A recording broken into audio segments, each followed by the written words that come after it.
Good afternoon and welcome to the YIPA webinar that's taking place on Freedom Day. Happy Freedom Day to all our guests as well as to our speakers. We're very, very delighted to have our esteemed speakers today. Today we'll be speaking to Ndumiso Davidson, who is the CEO of South Point, as well as Alexandria Procter, who is the CEO of DigsConnect. Just some housekeeping rules. For those of you who are joining us via the Zoom link, please can you ensure that your video as well as your sound are off. And if you have any questions throughout the session, please feel free to ask them in the chat and the team will address them. And I will try to get to them at the end of the session. To our speakers, welcome and thank you so much for joining us on this day. Thank you, Priscilla, and happy Freedom Day to everyone. Lovely to be here. So we'll start with just a short introduction from both of you. If you could just answer two questions for us, what your background is, as well as how did you land up in the industry that you're currently working. We will start with the ladies first. So Alexandria, please can you take it away? So my background, first of all, lovely to be here. What an incredible day for South Africa and for us to kind of reflect on where we've come, how far we've come, and how much work there is still to do. So really exciting day to be here. So my background, actually, funny enough, on Freedom Day was in student politics. So I was at UCT, and in my undergrad, I was elected onto the SRC, the Student Representative Council. And my role actually was the day students coordinator. So the day students coordinator is responsible for everyone that isn't in the residences. And as every student in South Africa knows, there aren't enough residences on campus. You know, the campuses just aren't equipped to house a number of students. And so in Cape Town, where I was at UCT, there was about 30,000 students and about 5,000 residents. And so I was sitting in my little office in the Steve Biko building on the 7th floor there, and students coming in saying, where do we go to find accommodation? And what was happening was there's posters around, walls saying, oh, I've got a spare room in my digs, or I'm looking for a roommate. And it was like the age of Uber. You can order an Uber on your phone, but you couldn't actually find accommodation without going to that little poster board outside the UCT library and finding, that's where you'd take this little piece of paper and pull them off. And that's how we were finding accommodation. It was crazy. And so that was kind of the idea of DigsConnect version 1 back then, was just how do we take this notice board and just make it digital? Landlords, property developers had availability, they had vacancies, they wanted to get students in. And right now there's no way to really just bring these two sides together. And so I was just thinking, geez, if only there was a way that, landlords were looking for students were looking for a home, just put in one place so that you didn't have to go and actually take a little piece of paper off a notice board, just bring that, to the 21st century, just easier way to connect two people together. And so that was how I built DigsConnect and got to where I am right now. Fantastic. What a great story. And Ndumiso, over to you. Yeah, my story kind of dates further back.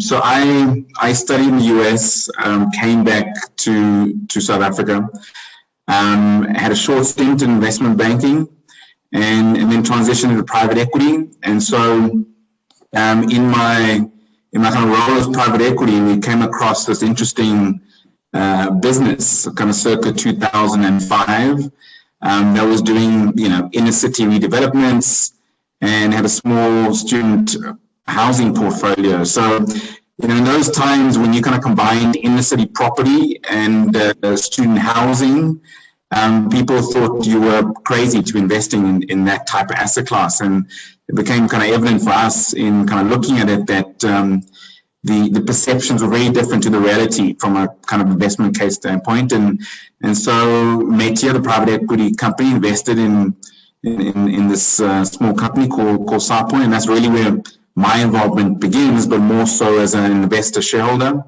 and developed kind of the business strategy, and then transitioned into an operational role around 2012, and I've been kind of leading the firm since then. So that's kind of a short version of my story. So not a traditional property person, more of a kind of finance background, and that's how I ended up in student housing. Yeah, and to be fair, a lot of people do transition into property. So your story is heard across a lot of people in the industry. Right. So I didn't actually introduce myself in the beginning. So I'm Priscilla, and I am the Vice Chairperson of YIPA, and I will basically be moderating today's discussion. So we'll just kick off with a few questions that will be posed to both of you. Seeing that we're about, a year into the pandemic, I just wanted to find out how the pandemic has changed or impacted your industry or your line of work directly, and how has it changed your strategies over the last 12 months? Again, we'll start with you, Alexandria, then move over to you, Bruce. I mean, the pandemic, I think, for everyone across the world, it changed everything. I think if you look back at human history, there's big divides. There's like the before and after. And 2020 will always be, I think, for like human history that year where there's like a before and after. I mean, COVID changed everything. I think the biggest thing that kind of sticks out, of course, would be office space and, and remote working. And in student housing, how it affects our industry is, of course, remote learning. A lot of universities realized they could do a lot of the work remote. It's for academic fields. You could just, you could transmit that knowledge remotely. And there's some like deeper philosophical questions there around the structure of how we transmit knowledge, whether that university structure is necessary or not, or how much can be done online. But I think, talking about our industry specifically in South Africa, in our demographics, that South Africa, of course, is not a rich country. And if you look at the majority of students that we need to kind of get educated, get through the university system, there's students that necessarily don't have the infrastructural resources at home to pursue like academic qualification at a level where the university can support that. And what we, from Davidson's point of view, actually was when the university shut down and they said, go home, everyone's quite scared. We didn't know what was going on. No one knew how deadly COVID would be. So I think everyone's was glad to kind of go home at first. But then as we got more information, realized, okay, cool, this is, the situation. We from our side, a lot of students were desperate to get back to university, desperate to get back to campus, because as a student, your university isn't just, where you get your knowledge. It's this whole experience. It kind of is like a rite of passage in a way. It's the social experience. It's the experience of being on campus. It's the next of your social life. It's how you develop philosophically and culturally and personally. It's the infrastructure there. Like I said, for a lot of students, it's the computer labs, it's the Wi-Fi, it's the clinics, it's the sporting facilities. It's this entire nexus, and so much thought has been put into developing that. How learning takes place is, in my aspect at least, it's not sitting, in front of a computer. It's engaging. It's sitting in a lecture room with your peers, asking questions. Like learning together. It's a co-learning experience. And there are cool tools coming out. Like Discord and chat channels where you can kind of chat with other people, but it's not the same as that like interpersonal interaction. And I think especially in South Africa. So while there was a bit of like fear at first, everyone kind of retreats to go back home. What we saw from our side, there was a lot of pressure. We found people want to get back into those learning spaces. Of course, our business is in Digs's. So we just people living in like lots of we help landlords have lots of small properties around there, universities. And those places are kind of equipped for students. It's close to campus. Students could be close to each other, back in their social circles, back with their friends, and back again to the university. So yeah, there was kind of like the swing from, okay, let's go home, now let's come back. And there's been a lot of pressure to come back. It's been waves of students returning. But yeah, I think students just want to be back by the universities. Right. No, that makes complete sense. And then on your side, Ndumiso? Yeah, look, I think the verdict's still out around kind of what the long-term effects are for higher education, particularly in the South African context. I mean, Alexandra's touching on it around, so what does the future of higher education mean with kind of more blended learning? I think kind of remote as a solution to education in the South African context, I think is a difficult thing, just given the kind of infrastructural challenges.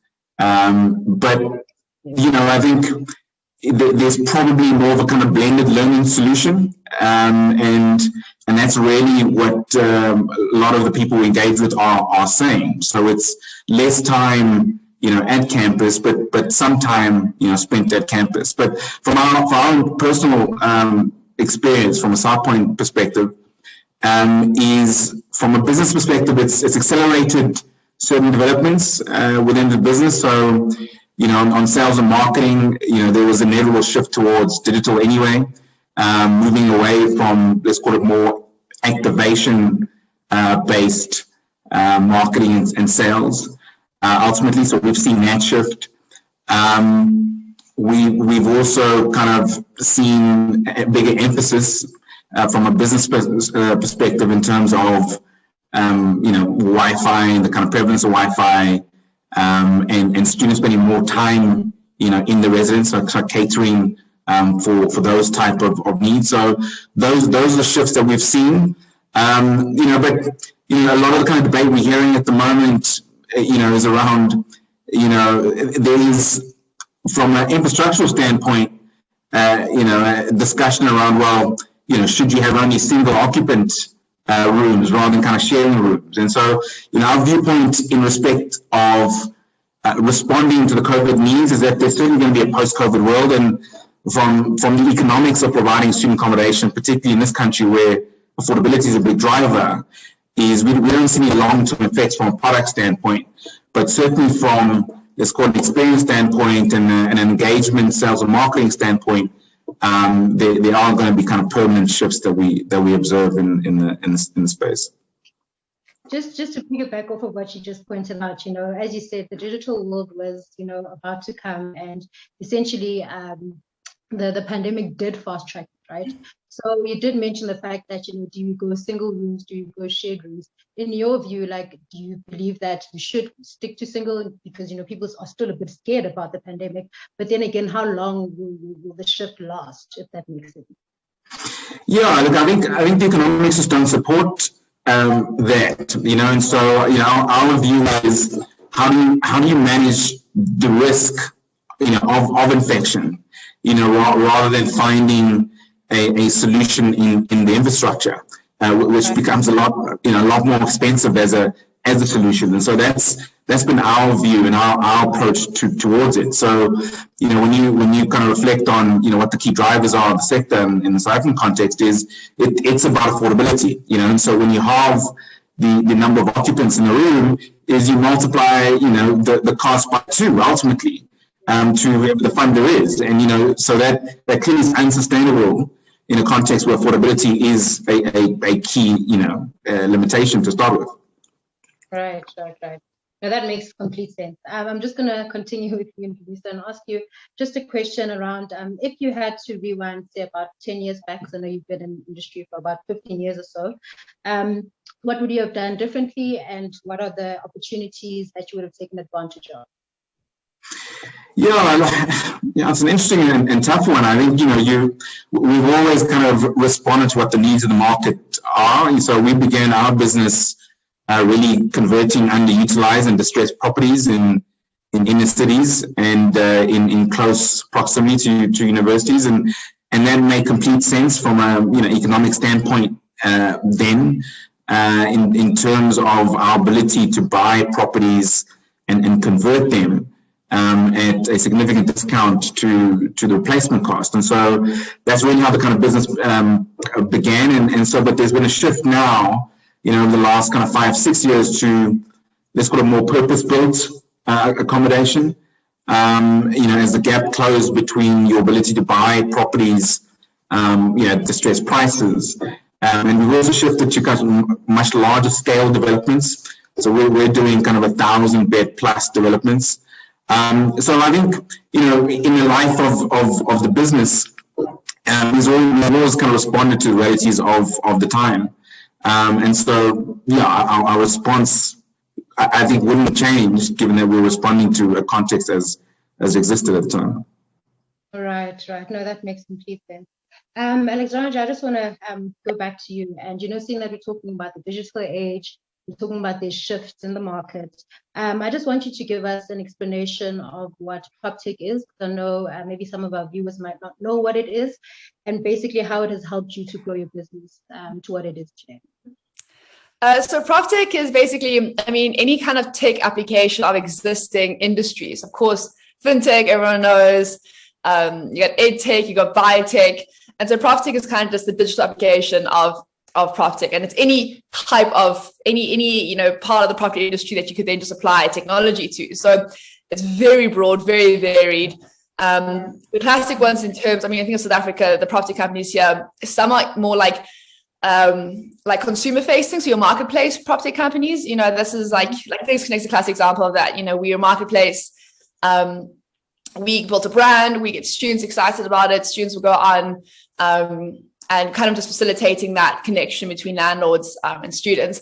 Then you go on the back end side, and this is kind of what you think of an estate agency or your property managers, this was kind of like the leasing, the credit checks, all those kind of the background side of the legals of that, and those are think of your current South African property companies. But across the world, you get a whole variety of property companies doing all sorts of things. Of course, buying and selling is a huge side. I recently came across a really cool property company actually in Mexico. Can't remember the name now. And there's another one in Brazil I read about just the other day, actually. I was chatting to investors about it, and I was like, look how cool this is. Often I feel like South Africans started to kind of like surveying to see what's happening everywhere else. And we like, how can we bring this to South Africa and kind of like South Africanize it in a way? There's so much. I mean, property is like the largest asset class in the world. It's just like, it's such an exciting asset class to work with. It's just, there's so much going on. There's so much money. There's so much also legacy in property that can be translated in technology, that tools can be built for that. So it's a really exciting industry. And so it's anything you can do. I mean, like as the internet exploded, as like, our generation, millennials or Gen Zs, we're digital natives, we all grew up on our phones. We grew up on the internet. And so it's kind of like looking at the world around us and being like, what is these existing industries that our parents, kind of grew up in, that they're transacting in, that the economy is happening in, and how can we bring it into like our language, into like where we are? So our marketplaces, our shops aren't out, we don't like, our first course of action, we want to do something. We don't get in our cars or go somewhere. We don't go to shop. We don't like go to physical venue. Our first course of action is always online. It's always digital. Our reflex is digital. So it's kind of just like, it's weird because when you're young, you lack the audacity to kind of be like, I'm going to do it, I'm going to build it, I believe that I can like kind of translate this. And so it's kind of getting that confidence, that audacity is the word, to kind of look at industry and be like, I think that I can like do this like digital translation now. So it's taking that aspect of it, kind of seeing what the transaction is, like what the economy is, and like bringing segments of that into a space that's digital. So you can do deep tech, like if you're looking at doing like cryptos, I've heard of people doing like blockchain lease agreements, buying out properties and so on the blockchain. Like you can do like incredible tech with that, or something very simple, which is DigsConnect, which we literally are. I mean, we're like the old UCT notice board online, obviously our tech's a bit more complicated than that now. I think our developers would shout at me if they heard me say it's simple after all the work they put in. But essentially, we're a marketplace. So it's any digital application of the sector. Right. And how is property helped to grow our business to what it is today? Yeah, I mean, well, that's exactly what we do. When I started DigsConnect, I wasn't planning on making this a business. So my background isn't in business or, in property either or anything to do with this. I mean, I was studying biology. I wanted to be Tomb Raider. That was the plan. I was going to be this explorer. And I just like to solve problems. And so I was sitting in my lectures just being like, because I'm from the Eastern Cape and I moved to Cape Town and I really struggled to find a place to stay. All my friends struggled, and then I got involved in student politics and I realized the entire university was struggling. And landlords were struggling, they had vacancies. No one wants to have vacancies. This year I became a landlord myself and I bought my first property, which was very nerve-wracking, more nerve-wracking than exciting owning property, because suddenly you have like these like debts you have to pay off and you're like, oh my gosh, vacancies. Okay, I understand now. And it completely changed my perspective building the platform, because I always built the student first. And like now I understand as a landlord, I'm like, okay, now I see the stresses you have as a property owner. You've got your bond, you've got your rates and taxes. You want to make sure that these tenants are coming in are going to pay the rent on time. Like there's a lot more suddenly at stake. So it's completely shifted our product outlook. So yeah, it kind of was just, I didn't intend on any of this. I kind of just, it's similar to what Ndumiso said. I was building it, with what makes sense at the time. At the time I was a student, I couldn't find a place to stay. It made sense to build a platform where it's like you could find a place to stay. And now as a landlord, especially in this market, this economy, this post-COVID economy, kind of build into what made sense. And I think you literally have to just like survey the reality of the situation and be like, what makes sense here? And then you build for that. Right. Ndumiso, I kind of want to put you on the spot here a little bit. I wanted to find out if you ever consider, taking on a prop tech company to take care of any of the services that you guys may need at help. Yeah, look, I think it's a big thrust for all property companies, including ourselves. And so to Alexandra's point is property is the biggest asset class, but in some ways it hasn't really progressed that much over the last 50 to 100 years in terms of how buildings themselves are managed. And I'm talking starting from the facilities management side. But buildings are pretty unintelligent things, right? In the sense that, it's bricks and mortar, right? So, you don't know how that asset is performing day to day, week to week, month to month. And so the solution that prop tech, as this kind of broad category kind of introduces, is the idea of, well, how do we make these, very kind of innate kind of objects quite intelligent? How do we know how it's performing? How do we know, how it's, consuming energy? How do we know how effective, it's being managed and run? And so that is the challenge and the solution that ultimately prop tech gets. But that's just one aspect of it. I think property as a category is moving to a more, call it, customer-centric, service kind of centric business, right? And so, we always say at South Point that, we're anchored by, the kind of bricks and mortar real estate, but we're service business first and foremost, right? And so, with growing kind of consumerism and the growing focus on the service to the client, is how they engage with us from the moment that they, inquire to stay with us, to, how we service them from a kind of maintenance standpoint, how we improve the experience, how we, ultimately improve whatever the objective is, so whether they kind of office, or kind of student, is, how we're aiding the ultimate objective. And so all of that is enabled by technology more and more. So it is a major thrust, for every aspect of the business. Yeah. At the end of the day, it's about creating solutions, right? Right. So hopefully technology will help us do that. So just to stick with you, so a lot of people do want to find out, especially regarding NSFAS and how it has helped you grow your business. I just wanted to find out, do you think that maybe having an NSFAS accreditation, especially for young property businesses that are trying to get into student accommodation, would help them grow? Because I know it is a very lengthy and they have a long checklist, and I know, but once you're on it, it's quite easy to be able to get your students. So I just wanted to find out from you, how has NSFAS helped you grow, as well as do you really think that having the accreditation will help other young people who are trying to get into the student accommodation sector? Yeah, so look, this is really a tailwind that's propelled, student housing in the sector forward ultimately. And so, if you look at the numbers kind of broadly, is, in 2011, there was probably 6 billion rands of funding for NSFAS. I mean, the number's grown to over 30 billion, over that period, right? And so enrollment growth has only grown 3% annually. So NSFAS funding is really what's propelled the sector forward.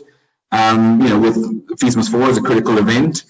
And so, our business and our positioning in the market is very much in that affordable space, which speaks directly to NSFAS students.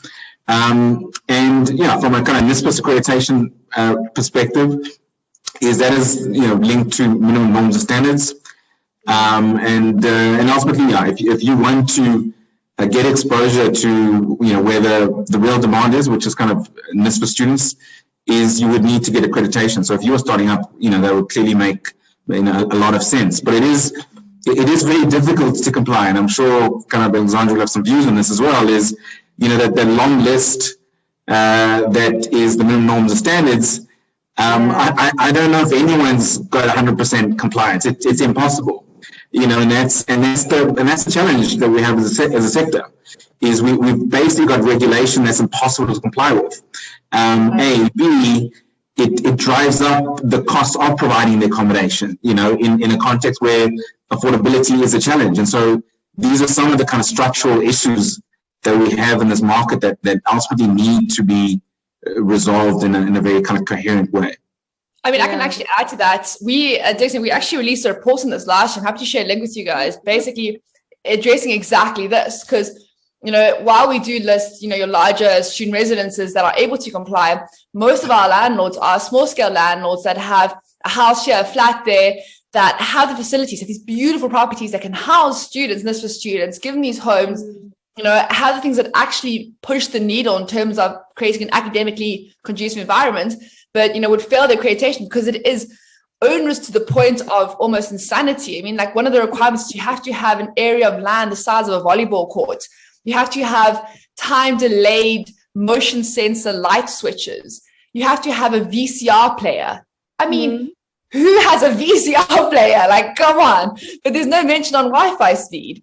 So it's just like, it's completely outdated. So I just feel like that's why I wrote the report. We went through it in like painstaking detail, with some researchers, realizing, where are the opportunities here? Because, government also is now committing, billions of rands to building new student residences. And we just feel that's ridiculous. Like South Africa has this incredible class of entrepreneurs, of property developers, of private student accommodation providers, and they can and are stepping up to the plate and providing accommodation, all the way from your large scale or your South Points that have these massive stocks, right down to the tiny down the road who has now invested in her first property. She has this beautiful little house right by campus, perfectly equipped for students. Students can stay there. Governments have to go take money out of our very stretched national budget right now. I don't know where to get the money from to build up new buildings. It's going to take a really long time to build. Rather let the private sector step up here and just like remove these like ridiculous regulations that is like chokeholding the industry here. If we just have a more modern approach to it. And again, this is why I think technology is such an incredible opportunity, because you can use technology.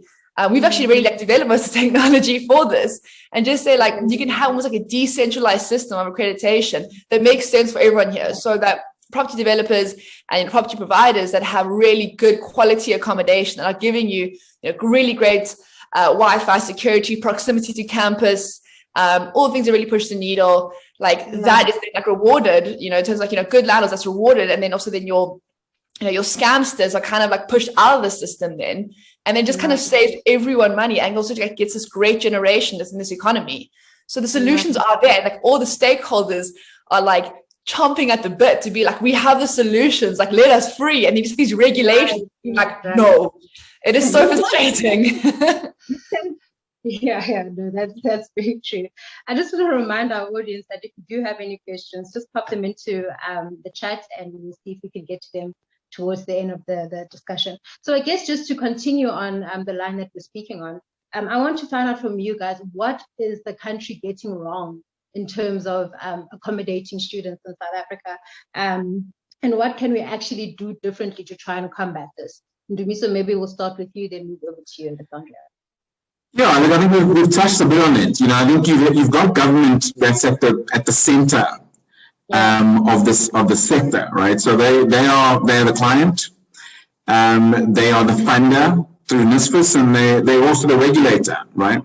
Yeah. And so the major challenge is there's really no coordination in a way that moves the sector towards a solution on student housing, right? So you've got on one hand affordability as an issue, but you've also got these onerous minimum normal standards that are driving up the cost.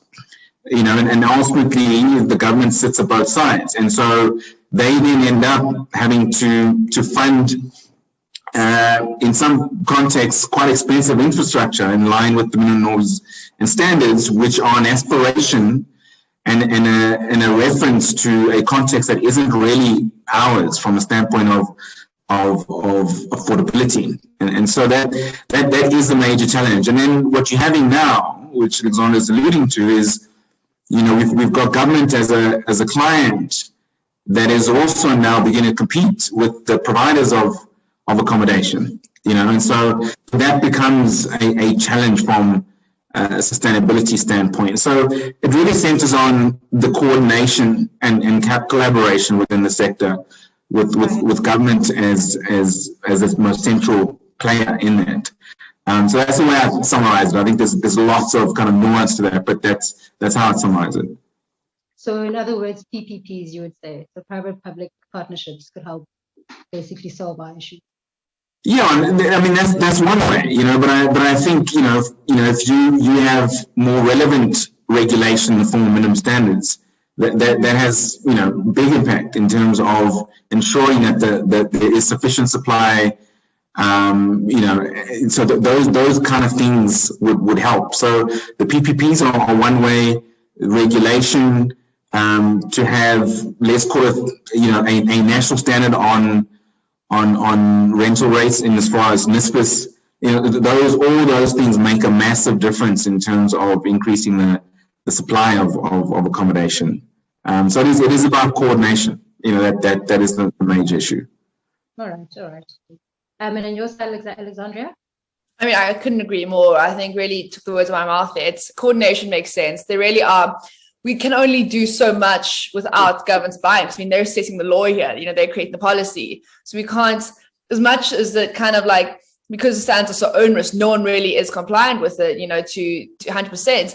Like we can only kind of like push it so far. So we just kind of do need a bit of coordination, saying, okay, cool, let's actually relook at these minimum norms and standards. Let's relook at how they're applied. Let's relook at just modernizing it and creating it in a way that doesn't, fall behind as times go faster. Procter and just technology is the rate at which it's increasing is like, it's exponential, so to create things that kind of are analog, in a digital world, it makes no sense. So I think coordination between the right stakeholders, because we have like so much talent in this country, from the technology side, from the property development side, from the facilitation side.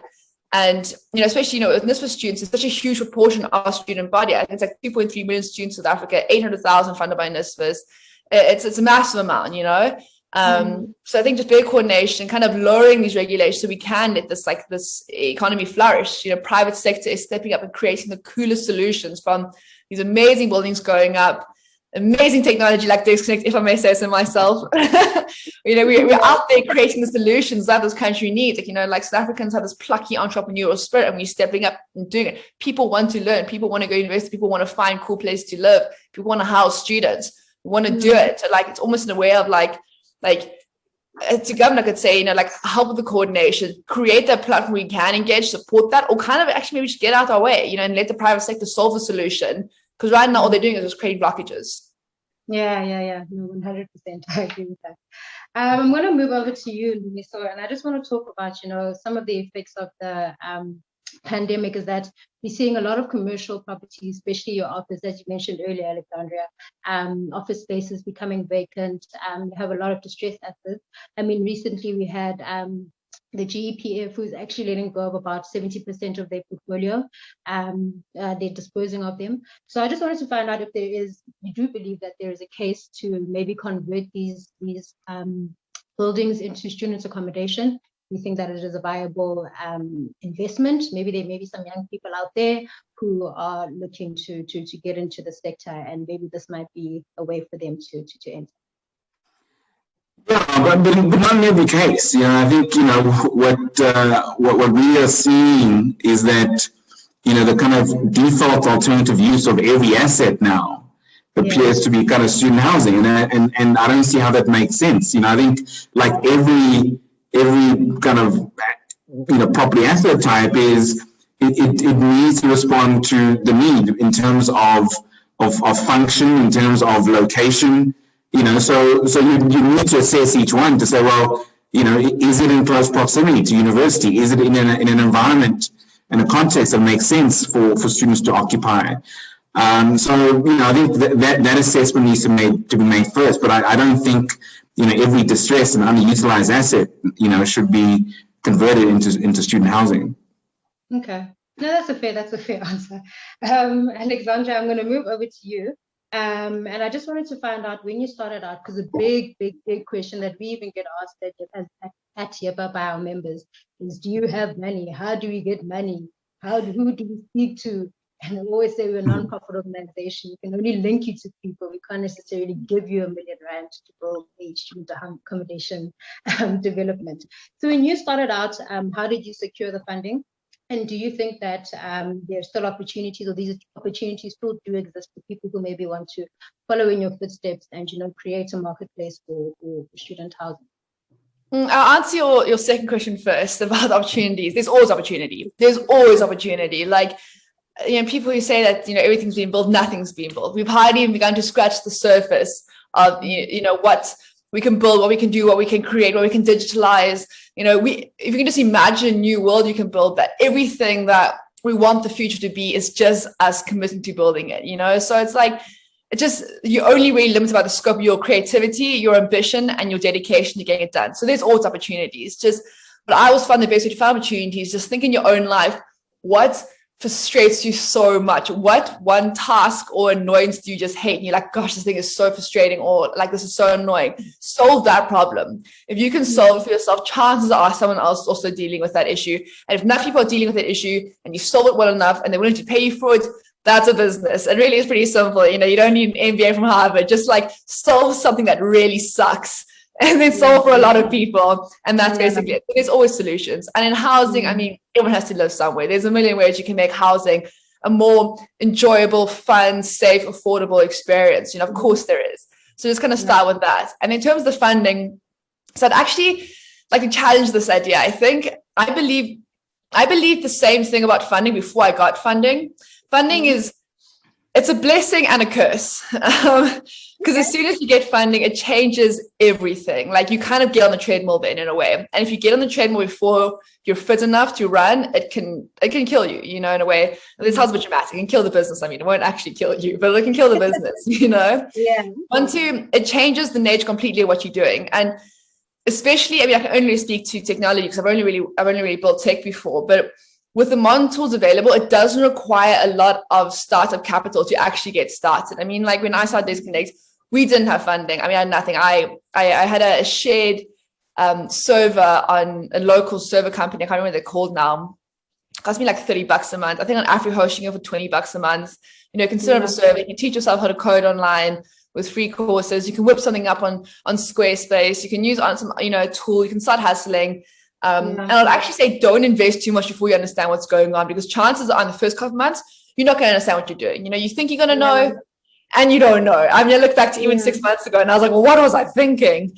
So at the time, before you invest too many resources, really find a sustainable business model. Because especially in South Africa, the funding landscape is very different to Silicon Valley. I mean, we hear about these companies in Silicon Valley on an idea, they'll raise $5 million. On like, on an MVP, which doesn't even work, with an undefined business model, no real traction, they'll get $20 million just because money is like almost cheap there. In South Africa, this is not the case. Unless you have traction, unless you're revenue generating, you will not raise funding. So maybe at a seed round, you could, you know, sell a dream, get excited, raise a seed round. But then if you're not going to get traction, you haven't shown viability in your product, that's the end of it. But now you've taken someone else's money and now your brand name is on the line, your reputation as an entrepreneur is on the line. And so, look, everyone makes a mistake. Most startups fail. It's not the end of the world, but it does. I mean, it's there, you know? So I would say don't think twice, think 10 times before you go for fundraising. Really make sure you've got your business model waxed.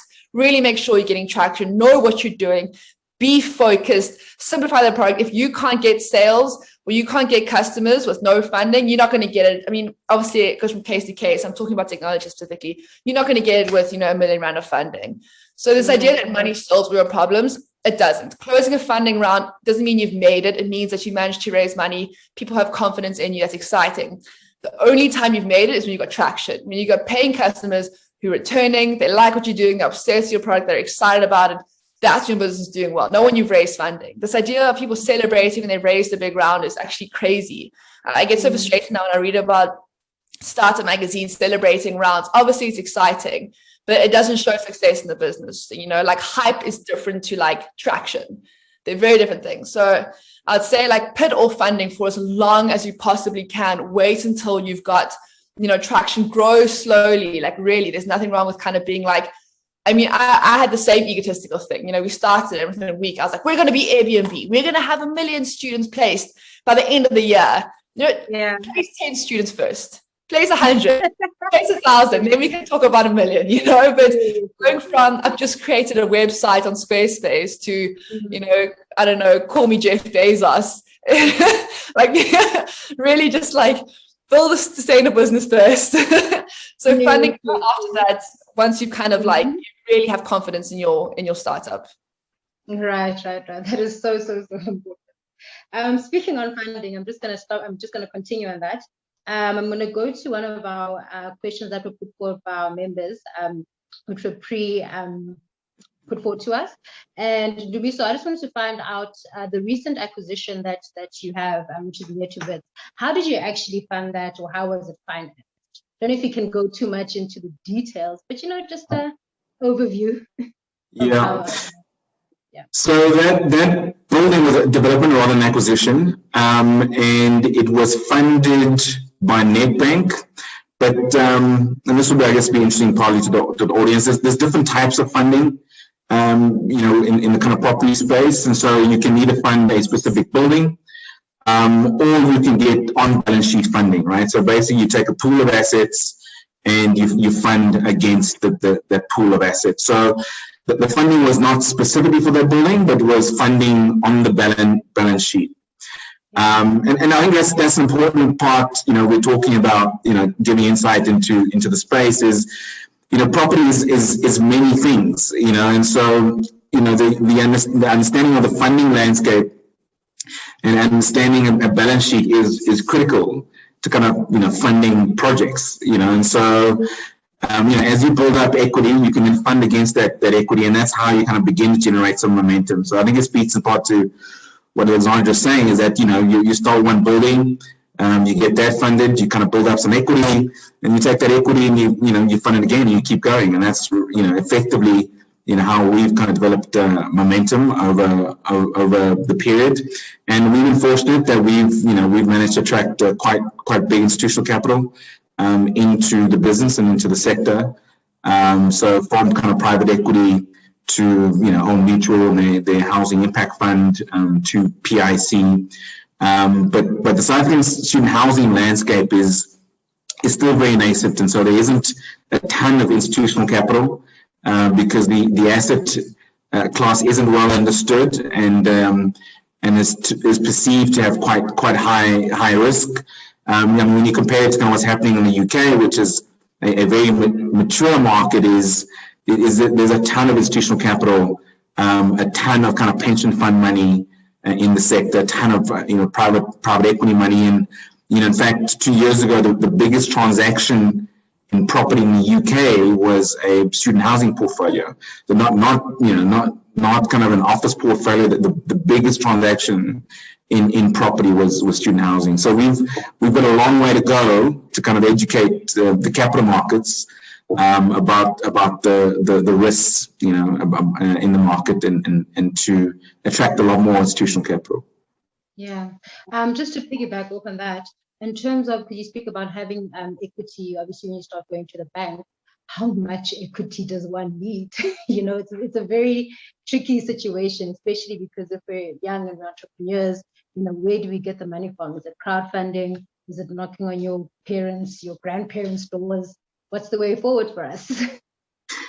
Yeah, so again, it depends kind of what scale you're operating in. I think if you're starting with your kind of first building or house conversion, redevelopment, is, you know, you kind of go to the bank and you get kind of typical mortgage funding. And so, you know, the banks, I guess, would want to see equity in the region of, you know, 30 to 10%. Some are funded, you know, fully.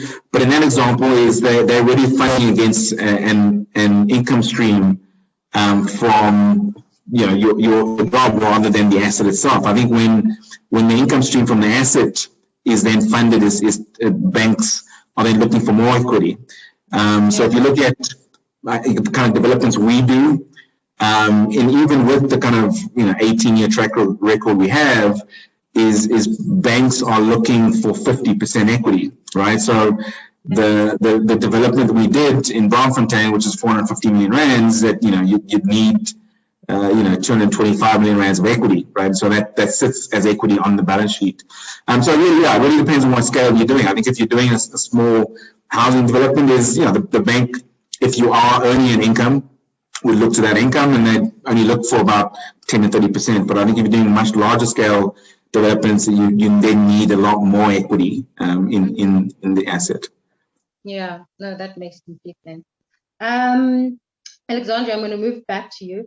And I just wanted to find out, you know, in terms of, and I guess, so you can also answer this question, maybe not so much the UCT fire one, but situations such as the pandemic as well as the UCT fire that was in the past recent weeks. How do you think that the demand, or how do you have these events shaped the demand for student housing currently as well as going forward? You know, we spoke a bit earlier about a whole lot more.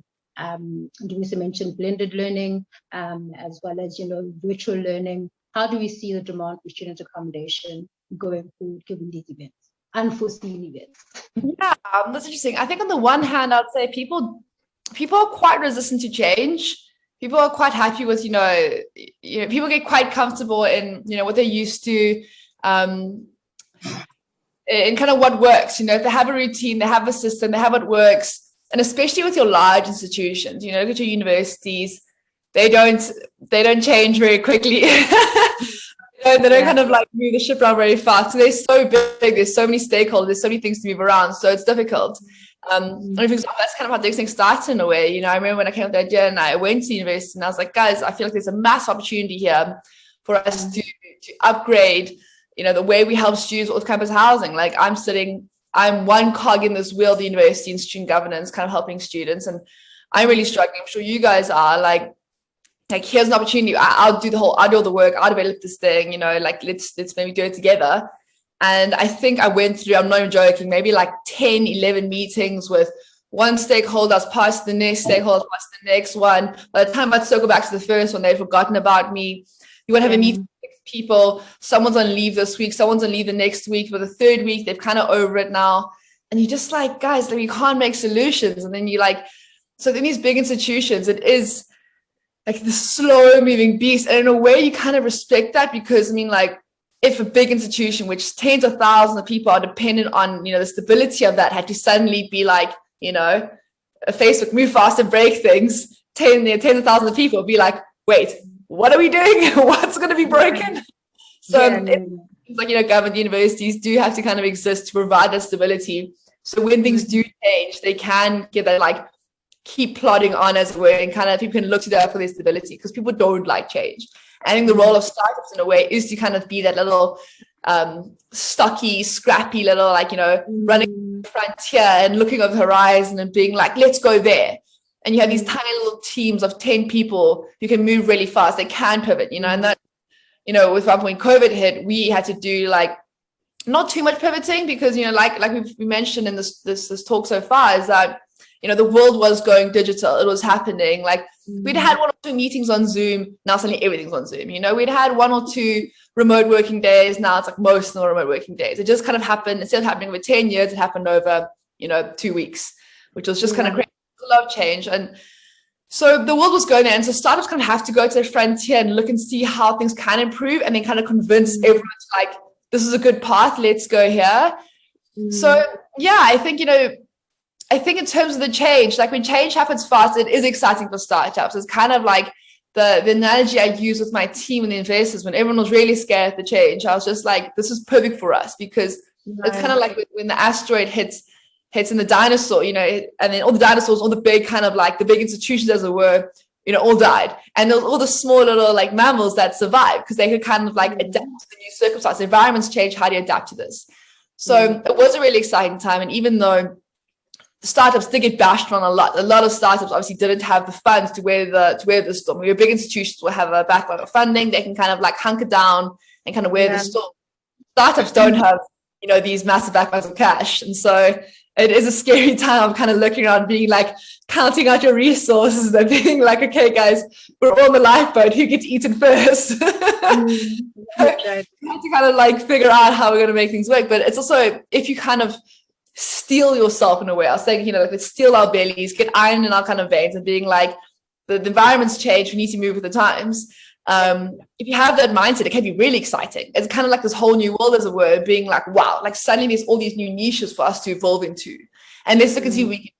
And the one thing that we kind of realized during that was that a lot of the users on our platform weren't actually students, they were recent graduates. So it was people that had just graduated, they were doing the articles, they were doing internships, they had their first job, kind of 23, 24, 25, 26 years old.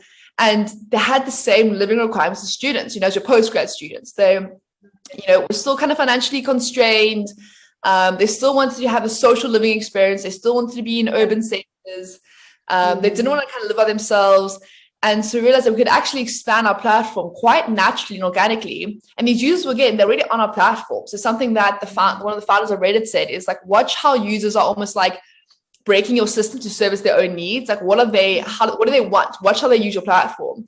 And in fact, we realized that these graduates were kind of gaming our system, as it were, like as part of application form to when you apply to a property, you say, you know, which university at, they're putting in their alma maters. We're like, oh, if we just kind of build for this user case and allow these graduates to use our platform, we open up suddenly to this massive new market. So it's students and young adults, which are kind of living together. And we realized actually that like this market extends massively. Like before we would be like, okay, the life cycle of one of our users was 3 years is optimistic for any student. It took me an extra year to finish my degree. 4, 5, 6 years maybe. And now suddenly it's like from 18 right up until, you know, 30, you might be living in some sort of co-living shared housing context. And so we've basically doubled the lifespan of our users. So that was like a really exciting opportunity for us that we realized during COVID. So I think it just, if you look at it as opportunities, and not like, oh my gosh, the stability shattered. So it just depends on your mindset as who you are. You know, if you want stability, go for institutions. If you have that like reckless almost attitude of just like on that frontier, this is the Cowboys. Sales are really exciting that way, you know, if you kind of go with this courage, but it can be scary. You kind of moments like, how much longer are we going to have food on the table, as it were, you know? Yeah. No, definitely. And on your side, Ndumiso, how do you see the demand for student housing changing? Excuse me. Yeah, so it's interesting because I think, you know, we're kind of still in the middle of it. You know, I think people refer to kind of COVID as 2020. You know, I think the effects of it will last a while, and the impact of it, I think, you know, is uncertain. I think there's probably more clarity in certain sectors around, you know, for example, office. I think it's clearer. The shift is clearer in terms of, you know, what the needs and demands are. From a retail perspective as well, I think there are clear structural shifts there. From a student housing perspective, I think it is, you know, still a question that needs to be answered. I think, you know, our experience last year, for example, is, you know, we had our best year ever, but what we are seeing now is a little bit of a hangover, and some of the effects now kind of working their way into the system. So most universities, for example, would have started completely remote this year, and so that's clearly had an impact on demand. You know, but clearly the future isn't completely remote. I think the future is somewhere in between, you know, remote as well as contact in what's kind of termed blended learning. But, you know, there's a school of thought that says, you know, blended learning may actually increase the demand for accommodation. You know, so what may happen is, at the moment, enrollment size at institutions is limited by the physical infrastructure of, you know, how many people can fit into a lecture theatre.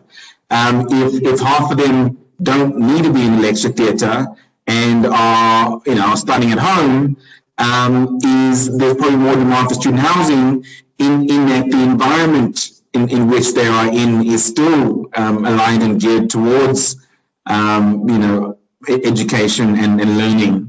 And so that's a school of thought that says, well, you know, enrollment can increase if you're not limited by the physical infrastructure at the institution. So yeah, our view is positive in terms of the effects. You know, if there is a shift to blended learning, but I think, yeah, it remains to be seen. You know, I think certain universities have had quite a positive experience from remote learning, and some of the outcomes have been quite good. And so, you know, I think universities themselves will begin to kind of ask the question around, well, you know, how much can we put in a kind of remote context, and, you know, and what does it then mean for accommodation? I mean, I often give the reference point is, you know, so UNISA is the biggest distance learning institution on the continent, and I think it's kind of top 10 in the world, over 400,000 students. But a lot of those students want to be in residences, right? For the idea that they all want to be part of a community A, and being, you know, the homes that they come from, you know, which is our context here in South Africa, is not ultimately conducive for living and learning, right? So whether it's an infrastructural challenge or whether it is just, you know, the amount of people that are in the house and that don't, you know, give you the kind of space that you need to be able to be, you know, an effective student. So those are things that, you know, are being considered at the moment, but it is difficult to say, you know, what is kind of short to medium kind of term demand, you know, if there is a permanent shift to at least a blended learning solution. So maybe another question on that is maybe what do you see the difference between maybe where we 2021 now and maybe 2019 in terms of the demand for your unit? Up or down? Yeah, I mean, demand is still strong. I think it is. I think difficult to kind of judge the demand based on kind of what's happened, which is a complete remote learning scenario at the moment. And so, you know, many students rightfully saying, look, well, there's no need for me, you know, to be at university and kind of incur certain costs, etc. So I think we'll really only know or begin to have an inkling of the impact when students return to contact either in the second semester or next year. Okay. No, fair enough. Maybe we'll have this discussion again next year and we'll get an answer to that one. Yeah. I am cognizant of time and I just want to make sure we'll see if there are any other questions that came through the chat. Otherwise, I'm just going to move on to the questions that were okay, here's one. This is for you, Ndumiso, which is for South Point. What are the rental rates based on? They noticed that the TAT NSFAS students paid less than UP NSFAS students. So yeah, just nice to find that out. Yeah, so that speaks to some of the issues that we've raised. Is ultimately in the context of accreditation and NSFAS, as a student accommodation provider, you're actually a price taker. Right, so you don't actually make and create the price, and that's called some of the coordination that we're wanting to engage the Department of Higher Education on, is to say, well, ultimately the cost of providing the infrastructure is more or less the same wherever you're providing it. I mean, in fact, we have an anomaly at the moment in Braamfontein where if you're a VIT student and a UJ student staying in the same room, you're not paying the same price, right? And that's clearly something that doesn't make sense at all. So to answer the question is effectively we're a price taker. So TET determines what the housing allowance is, and that's the price for housing in the markets where there's accreditation and NSFAS. Okay. Do you see something similar with your assets, Alexandria? Because I know you're not only based in Cape Town, Stellenbosch, Durban as well. Do your rentals vary? Oh yeah, hugely. Like each market is very different. I mean, if you're looking at, for example, like Stellenbosch, probably the most expensive properties we have on the website. Like it's just, the market there is just insane. I think because it's such a condensed little town, and the university is very essential, and everyone wants to be as close to university as possible for like a multitude of factors, for the social factor. Also, there's no parking, none around the campus. So I don't know, but the transport's that good. And so there's just a lot of pressure. We've seen, I mean, one that kind of stands out, I remember we spotted this, one of our property, we moderate all the properties. One of the moderators kind of like, even like made an announcement to the office, and like we have a 2-bedroom apartment on the platform, and one of the rooms was going for 11,000 Rand a month for one room in a 2-bedroom apartment. It was just, and then so the prices are just like insane in that market. And of course you go Cape Town, which is also very expensive around UCT. Like there's just a lot of pressure there, and then around your town campus, so a lot of pressure there. Of course there's a lot of the private colleges. So we work with Varsity College, with Vega, with Rosebank College, with AFTA, and those are also like city campuses a lot. So there's also a lot of like housing pressure there because everyone wants to live close to campus. And then of course you go to other markets where we also list in Grahamstown, around Rhodes University, which is a lot cheaper. So you have Grahamstown's a tiny little town. I actually went to school there, so I know quite well. And Rhodes is like 9,000 students. And a lot are housed, about 50% of the students are housed, but still there's like around 4,500, 5,000 students that are looking for accommodation there. Especially there's a large portion of NSFAS students there. And maybe an opportunity for Southport is that there's no residences there. So Digsers. But because it's such a small community that they're quite insular. So when DigsConnect rocked up there, they're sort of like, who is this person? They're quite like you. They have the community, and they have, they kind of know how to make things like, everyone kind of knows from a first name basis, because there's two roads. There's this high road and there's kind of like this other like main road, and like everyone kind of lives along there in these Digsers. But yeah, so I mean that market's a lot cheaper. So it really is across South Africa. It's like any property market, it's just the economics of demand. When there's a lot of stock, when there's not a lot of stock. But across South Africa, the prices do vary wildly. I've done a bit of a roadshow. I went to Potch, went to Bloem, went to Grahamstown, Durban, Pietermaritzburg, obviously Pretoria, Midrand, and the prices are as diverse as our country. Yeah. All right. Thank you, Nkosinathi, for that question. I want to move to a bit more personal questions, and this will obviously be for both of you as we start to close. Ndumiso, maybe we can start with you. What is the biggest thing that drives? Yeah, for me personally, I'm fortunate to be in a business organization where we're making kind of real difference, and that is kind of a purpose kind of led thing for me. So we're changing kind of individuals, we're changing communities, and we're kind of contributing towards kind of transforming this country. So that's really kind of what drives us every day, personally and as an organization. Okay, great. And yourself, Alexandria? So I think I come from a student politics background, so obviously come from this background of really just like wanting to like speak up and stand up for things like injustice that I see, things I don't like in the world. I don't just sit by and be like, oh, that sucks. I'm like, actually, let's change that. It's not good enough. The thing isn't good enough. Let's do something about it.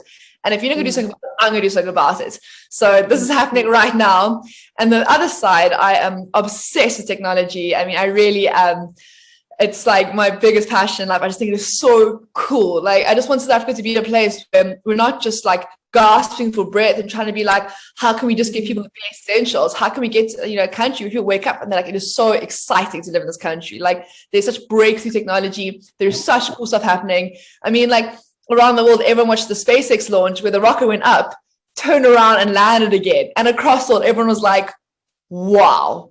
Like, I'm getting chills just thinking about it now. That was incredible. And like, that obviously is an extreme example of a rocket that landed, but like anything, when you hear about breakthrough technologies, or like the fact that we developed, the Moderna vaccination in 2 days, that was an incredible breakthrough for humanity, and I feel like if you just let people, get to this place where you have an environment that is stimulating innovation and is stimulating creativity. People have their basic needs taken care of. They're fed, they're housed, they're part of a community, they feel safe, there's education. Like, they will come with these breakthroughs if they're like, regulators allow that. And then like to live in a country where every day you're reading in the news, not like, oh, this town's run out of water, or like people are struggling to survive, but like yet another breakthrough from a South African, or yet another thing that's incredible, or like, look what we're capable of doing. Like, good news story. You feel excited to be alive. And I feel like, starting out with something like this, where it's just like, this is a problem that we're facing. The fact that there's, students were homeless, students were protesting. You mentioned fees must fall. Students were saying, we actually like, how do we find accommodation? Solving that one problem, kind of being like, this as a country, we solved that, tick. We all came together as a country. Government came together, property developers came together, nouns came together, technology, it's sort of like, it's all came together, we solved that, tick, next problem. Okay, I think it's not as simple as that. I mean, I spent a lot of time working on this and I haven't quite ticked it yet. But this idea that like all these problems are not only like, oh no, woe is us, but like, what an exciting opportunity for us to do something really exciting. There can be like something proud of each other about, if we come together and like solve that. And so that's what motivates me, is being that these problems we have aren't like, oh, it's so sad, let me immigrate. It's like, what a cool opportunity to let South Africans solve these problems if we like have the right environment. True. Great. And then we always ask our speakers this to try and motivate our youth. But what is the one book that you've read that has significantly changed your life and that you'd recommend to our viewers? Ndumiso, we can start with you. So I would say, So when I was 19, I happened to be on a kind of train from kind of New York to Syracuse, and some guy was next to me, and he worked on Wall Street, and he said, look, there's this really cool book you should read. So it was called Why Should the White Guys Have All the Fun, which is about Reginald Lewis, who was this kind of pioneering private equity investor.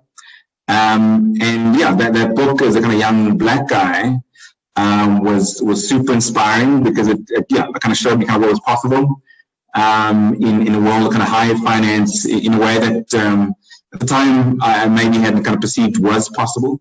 So that's a really inspiring book, and then happened to be kind of sponsored by his family later on at Varsity. So that's the book that for me at the time was most inspiring. Sorry, I didn't quite catch the author there. Who did you say the author was? Reginald Lewis. Reginald Lewis. Okay, thank you so much for that. And yourself, Alexandria? I love reading. I'm obsessed with literature. So there's so many. When you asked the question, I was like, no, how'd I pick one? But I guess I'd say the one from a motivation point of view has to be Atlas Shrugged by Ayn Rand. It's kind of, in a way, a lot of people don't like Ayn Rand, especially in like the work world, because she kind of wrote the capitalist manifesto, if I can call it that. It really is in praise of capitalism and inability and in like the individual.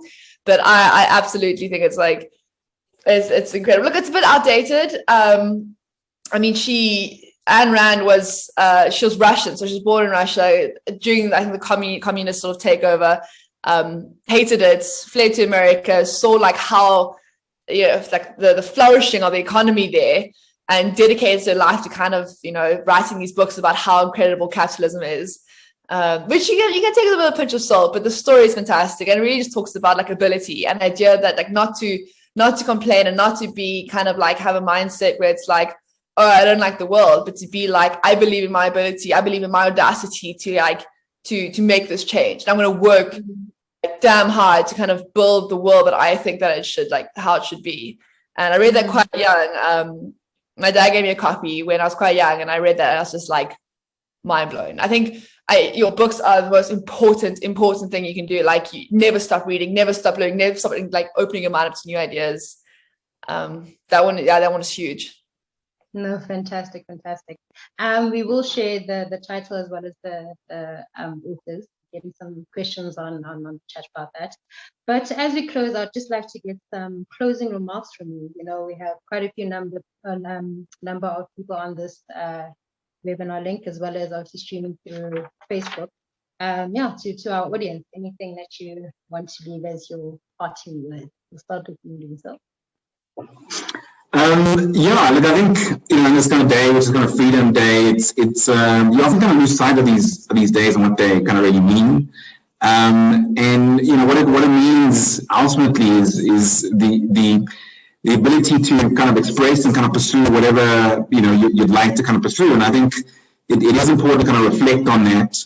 I reflect on kind of all the opportunities I've gotten was purely as a result of a transition within this country.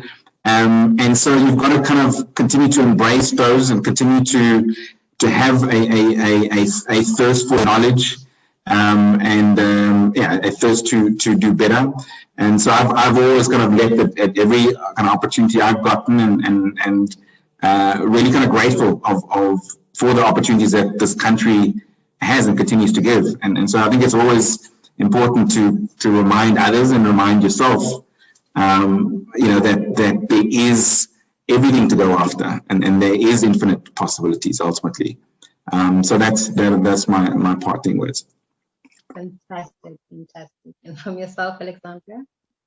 I guess very similar sentiments in a way that, like this attitude of like life being so exciting and go these opportunities. But another kind of angle to that, I think, is that like, I never would have said this a few months ago, but like self-care is important. Like taking time to stop every now and again. Like I think everyone's part of this organization because they're ambitious, they're hardworking, they want to go out and change the world, they want to do big things, and that's amazing, and never lose sight of that. But like, it's a marathon, not a sprint. And one thing that I've kind of had to kind of learn lately is how and when to sort of change gears and slow down and be like, for the first time, it's public holiday and I'm not going to work. You know, I'm going to go like take time for some self-care, take time for some self-reflection, like let my mind kind of just like a little bit. And I think that, you know, something we speak about a lot with, you know, millennial and Gen Z circles is, you know, burnout has become like endemic in our generation. People are exhausted. And I think part of it is like the fact that I love technology, but having our phones and having this constant kind of like switched on thing is quite detrimental to our health. You know, you're constantly supposed to be available, constantly supposed to be like communicating, like outputting. And so I'd say like self-care is important. You know, like there's nothing wrong with like, you know, unplugging from your phone, looking after yourself, taking time out. Like, you know, you're not going to not achieve your dreams if you take a day to kind of just chill, meditate, you know, like watch some series for a day, love yourself, go like to the beach for a day, really just like take care of your mind first. Because what I started realizing is that I kept pushing and pushing and pushing and feeling this exhaustion like, you know, come up. And I got to a point where I was just like so tightly wound that I couldn't even think clearly. You know, all my drive, all my creative ideas, all my problem solving mindset was just like so wrapped up in frustration. And I lost the joy of my work and I lost the joy in pursuing my dreams, where I was just like head down, grind. And you actually realize that, you know, what's it for at the end of the day? Like you are just if you become such a tense, angry, frustrated person that you're snapping at everyone because you're so tightly wound, that doesn't help either. So to be a being that kind of emits joy and radiance and love and like wants to work and wants to go out and like, you know, pursue your dreams, you have to kind of realize that you're a human being. So in a sense, you're like this big bag of chemicals. So taking care of that, you're taking care of yourself is so important too. So pursue your dreams, but also take the time on, you know, on a public holiday to be like, you know what, I'm actually going to get in bed with a book and a cup of tea and turn my phone off and just chill, which is exactly what I intend on doing after this. Great. Well, thank you both so much for joining us today. We really do appreciate you taking out your time in your day. To our audience, thank you for joining us. I know there were a few questions that came in that I cannot address, unfortunately, given the time that we have, but I'm sure we will continue this conversation on our platforms. We hope to have you both at some point again to have another discussion, maybe on a different topic on a different day, but you have been absolutely fantastic. And I just wanted to thank you, and please enjoy the rest of your Freedom Day. Goodbye and good afternoon. Bye. Thank you. Yes. Cheers. Bye.